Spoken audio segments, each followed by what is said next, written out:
अस्सलामुअलैकुम नाजरीन, उम्मीद है आपको हमारी वीडियोस पसंद आती होंगी। बर वक्त वीडियोस देखने के लिए सब्सक्रिप्शन के बटन को प्रेस करें और बेल आइकन को दबाना मत भूलें। आइए चलते हैं अपने बक्के हिस्से की तरफ।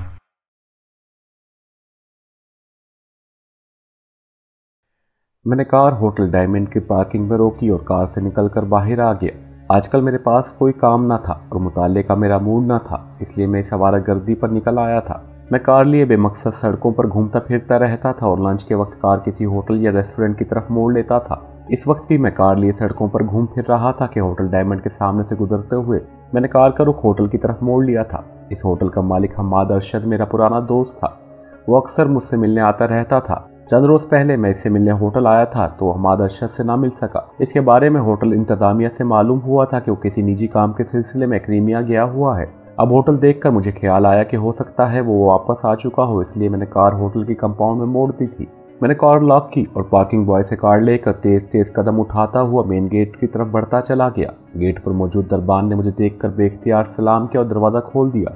कैसे हो शहंशाह जलालुद्दीन मोहम्मद अकबर, मैंने इसके करीब रुकते हुए मुस्कुराकर कहा तो दरबान बेख्तियार मुस्कुरा दिया। इसका असल नाम तो जलालुद्दीन था, लेकिन मैं जब भी इससे मिलता था तो मैं इसे शहंशाह जलालुद्दीन मोहम्मद अकबर कहता था। मैं ठीक हूँ साहब, आप सुनाएं, जलालुद्दीन ने मुस्कुराते हुए कहा। क्या सुनाऊं, दीपक राग या भेरूं, मैंने मुस्कुराते हुए कहा तो जलालुद्दीन भी बेख्तियार हंस पड़ा। मैं आपका हाल चाल पूछ रहा था साहब, जलालुद्दीन ने मुस्कुराते हुए कहा। क्यों, मेरे हाल को क्या हुआ है? क्या मैं तुम्हें बेहाल दिखाई दे रहा हूँ? जबकि मेरे ख्याल में तो मेरा हाल भी ठीक है और चाल में भी कोई फर्क नहीं पड़ा है, मैंने कहा तो जलालुद्दीन एक बार फिर हंस पड़ा। ऐसी बात नहीं है, मैं आपकी तबीयत का पूछ रहा था, जलालुद्दीन ने कहा।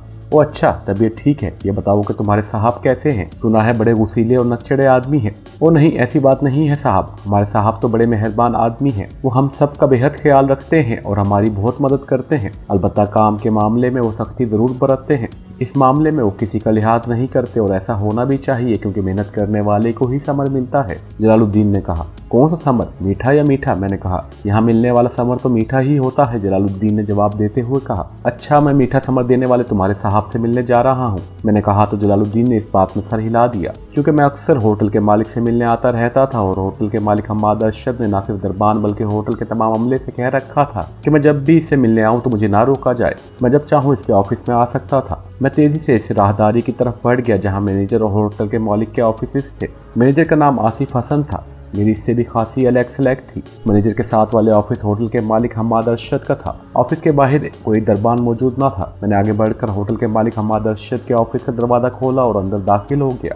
और फिर मैं ये देखकर चौंक पड़ा कि हम्माद अरशद के सामने कुर्सी पर एक उधेड़ उम्र आदमी बैठा हुआ था। उधेड़ उम्र आदमी ने कीमती कपड़े का सूट पहना हुआ था। इसके सर के बाल बर्फ की तरह सफेद थे।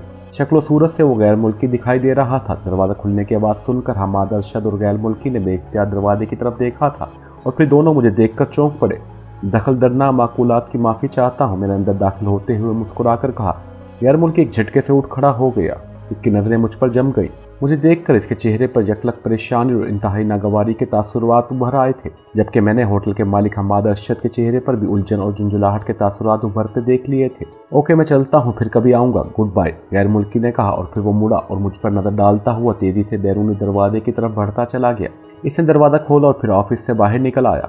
आए जनाब, हम्माद अरशद ने उठकर चेहरे पर जबरदस्ती मुस्कुराहट लाते हुए कहा। क्या हुआ है, ये तुम्हारे चेहरे पर 12 क्यों बज रहे हैं? सलाम दुआ के बाद मैंने इसकी तरफ गौर से देखते हुए पूछा। ओ नहीं, ऐसी कोई बात नहीं है, आप तशरीफ रखें, हम्माद अरशद ने खुद को संभालते हुए कहा। मैं इसके सामने मेज़ की दूसरी तरफ एक कुर्सी पर बैठ गया। सच बताओ, क्या मामला है? कौन था वो आदमी? इसका चेहरा देखकर तो ऐसा लग रहा था जैसे वो तुम्हें डरा धमका रहा था और तुमसे भत्ता वसूल करने आया था। तुम्हारे चेहरे से भी ऐसा लग रहा है जैसे तुम इससे खासे डरे हुए हो, मैंने इसकी तरफ गौर से देखते हुए कहा। हम्माद अरशद के चेहरे का रंग अब भी बदला हुआ था। वो अब अपनी परेशानी और उलझन छुपाने की हर मुमकिन कोशिश कर रहा था, लेकिन जाहिर है मेरे सामने वो भला अपनी इस कोशिश में कैसे कामयाब हो सकता था। इसके चेहरे के साथ साथ इसकी आंखों में भी तशवीश के तासुरात दिखाई दे रहे थे और मुझे ऐसा लग रहा था जैसे जो गैर मुल्की वहां से उठकर गया था वो हम्माद अरशद को किसी बात पर डरा धमका रहा था। अरे नहीं, ऐसी कोई बात नहीं है, मैं सच कह रहा हूँ, ऐसी कोई बात नहीं है। वो गैर मुल्की आदमी था और मुझसे बिजनेस डील के लिए आया था और बस, हम्माद अरशद ने कहा। कैसी बिजनेस डील? मैंने कहा।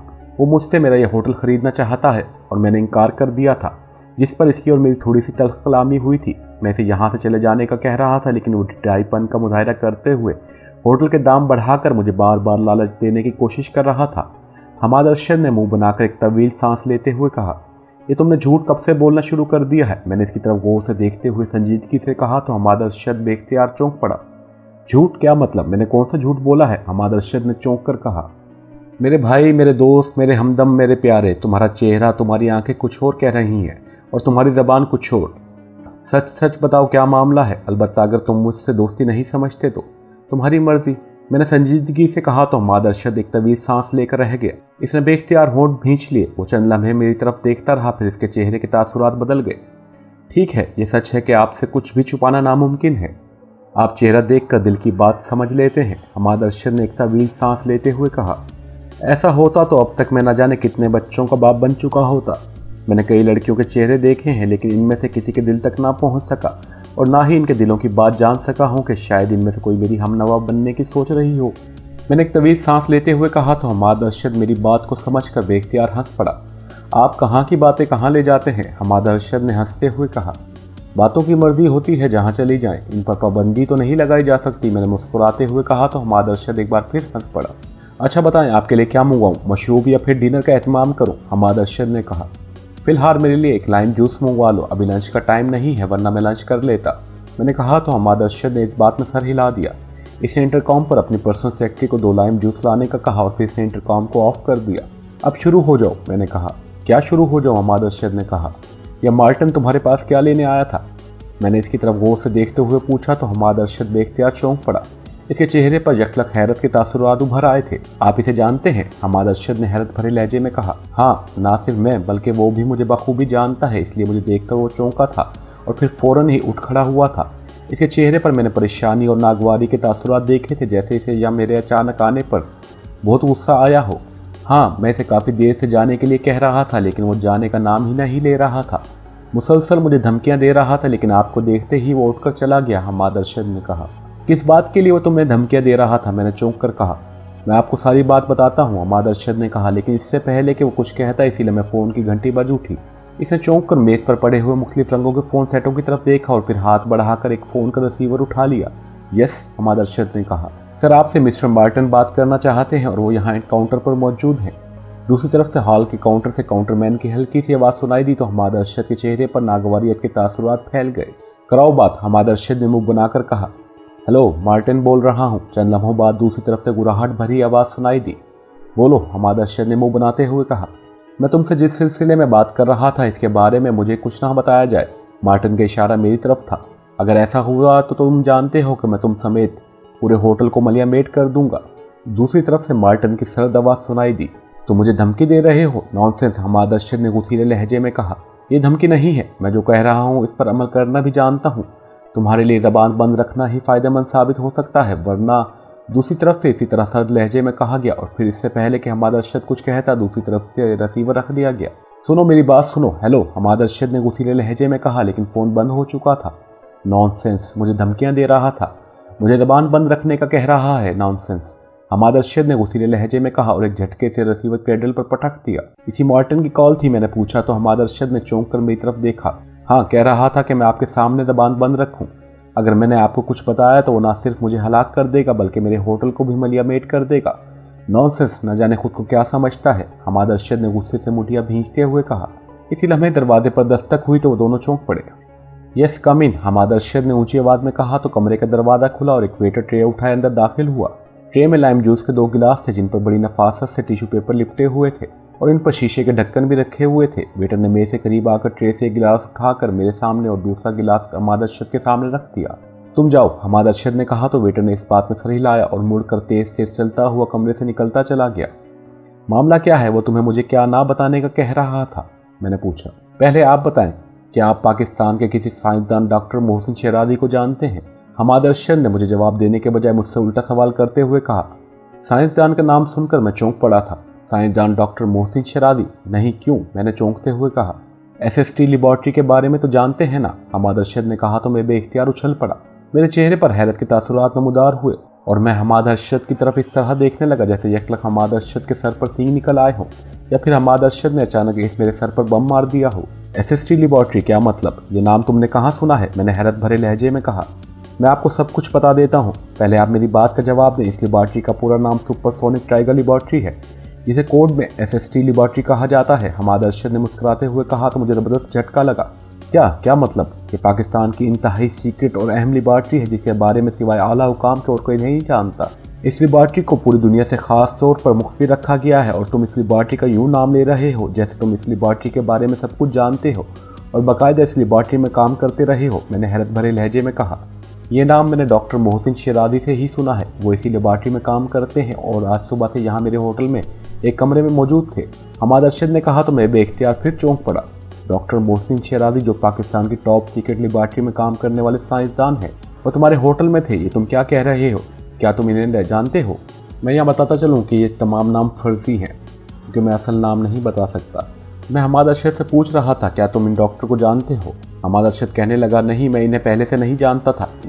इनके बताने पर मुझे पता चला कि वो डॉक्टर मोहसिन शेरादी हैं और इनका ताल्लुक SST लेबॉर्ट्री से है। ये क्या बात इन्होंने तुम्हें खुद बताई थी? मैंने इससे हैरत भरे लहजे में पूछा। मुझे नहीं, ये सब कुछ वो इसी मार्टिन को बता रहे थे। इन्होंने बाकायदा मार्टिन से अपना तारुफ कराया था। मार्टिन और डॉक्टर मोहसिन शेरादी की तकरीबन 1 घंटे तक एक कमरे में मीटिंग हुई थी।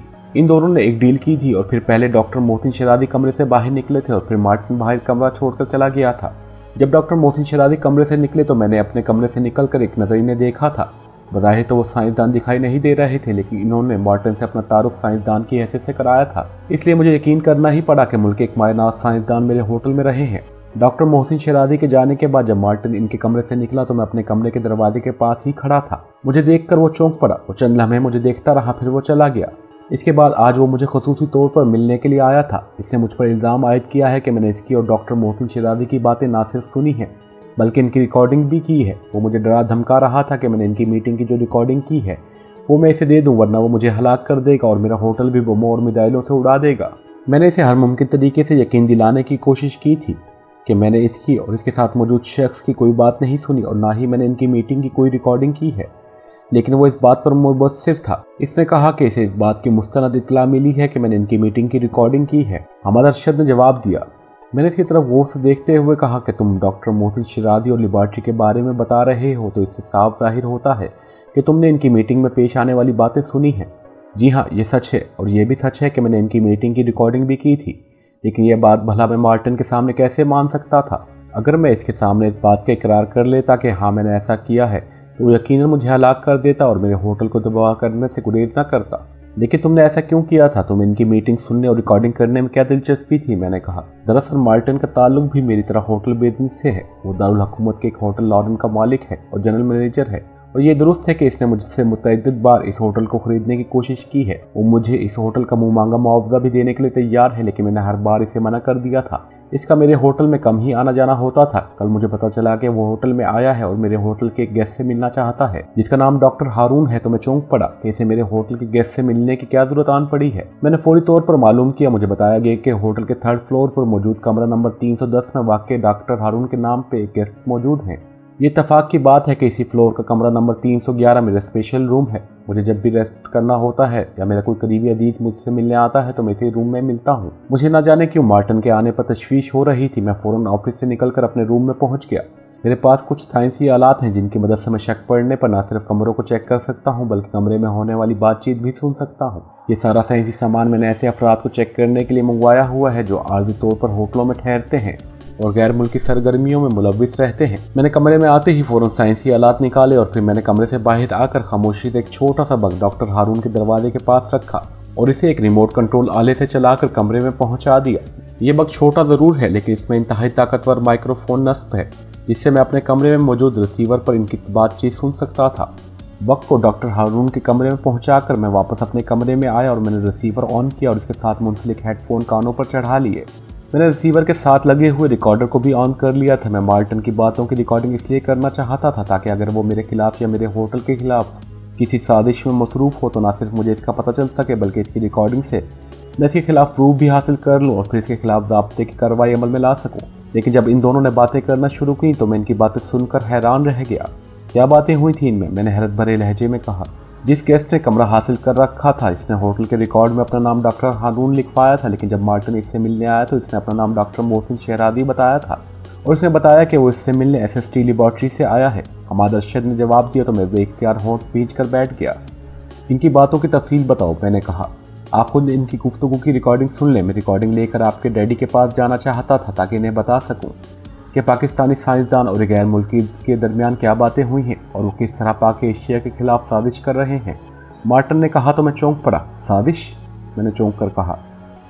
जी हाँ, डॉक्टर मोहसिन शेरादी ने लेबॉर्ट्री से कोई फार्मूला चोरी किया था और ये फार्मूला इसने मार्टिन को $1 अरब में बेच दिया है।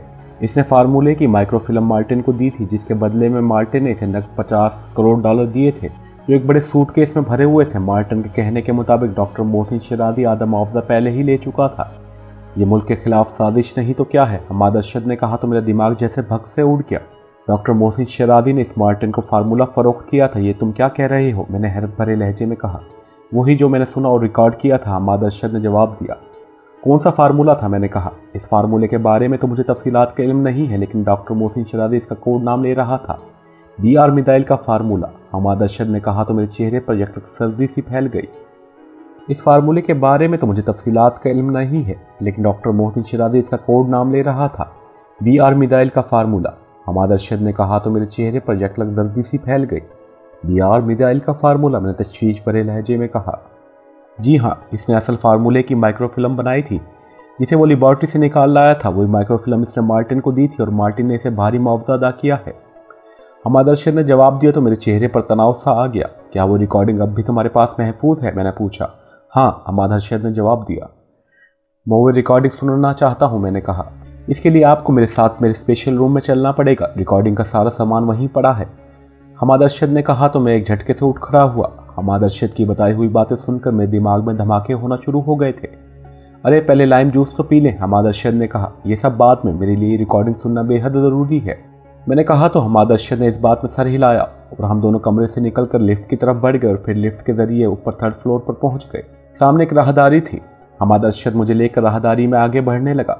राहदारी में कई कमरे थे। हमाद अरशद मुझे लेकर राहदारी के तकरीबन आखिर में मौजूद कमरा नंबर 311 के पास आ गया। इसने जेब से एक चाबी निकाली जिसमें कई चाबियां मौजूद थी। हमाद अरशद ने दरवाजे का लॉक खोलने के लिए एक चाबी लॉक में लगाई ही थी कि वो बेख्तियार चौंक पड़ा। क्या हुआ? इसे चौंकते देखकर मैंने पूछा। लॉक तो पहले ही खुला हुआ है, हमाद अरशद ने हैरत भरे लहजे में कहा।